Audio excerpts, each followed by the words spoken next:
everyone, remember, our presentation should show Filipino cultural pride ideas. Let's just dance to a K-pop song and call it a day. Everyone loves that. K-pop, dance, it's one ng wika, not one ng Korean. True, but honestly, Filipino stuff feels old. Nobody even uses phone of anymore.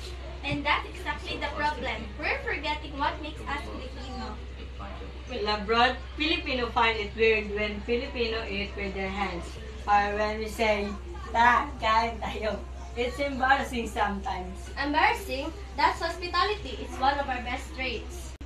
I heard that, so tell me, what does being Filipino mean to you? Loving adobo. Singing karaoke, maybe. Wearing barong and terno? Those are part of it, but not all. Cultural pride means knowing where you came from, respecting your roots, and carrying them whenever you go. But miss, isn't modernization better? Why stick to the tradition that are outdated? Modernization is good, but not if it erased us. Think about our bayanihan, our paggalang, our family ties. Those makes us unique. Right. We can use modern tools while keeping our Filipino heart. Like when I use TikTok to show traditional dances, I post tinikling and tandangos and itlaw, and other countries from people love it. I did that too. I posted how to cook sinigang and kakanin. It got thousands of views. Wait, so you're saying we can be modern and proud of our culture? Exactly. Tatak Pinoy is not just in the past, it's in how we live. Mga bata, Ate Nina said you're preparing for buwan ng wika. Hello, Tata. Yes, we're showing Filipino culture. But we're still arguing about what that means. Today, let me tell you a story. When I was your age, we helped each other build a house for a neighbor. No pay, just bayanihan. We sang while we worked, shared food, and laughed together. That's what makes us Filipino, the heart of community. That's beautiful, Tatay. I never saw that abroad.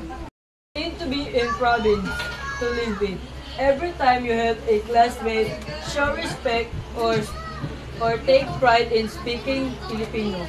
That's bayanihan too. Well said, Tatay Pilo. Remember, culture is not just about what we wear or eat. It's what we do and value. Okay team, let's do this. Our place is called Tatak Pinoy, proud of our roots. I'll start with a dance showing our traditions. Showcase Filipino dishes. Adobo, sinigang, lumpia. Each dish tells a story of love and unity. And I made a digital presentation showing Filipino art and invention from jeepney to 8 trikes.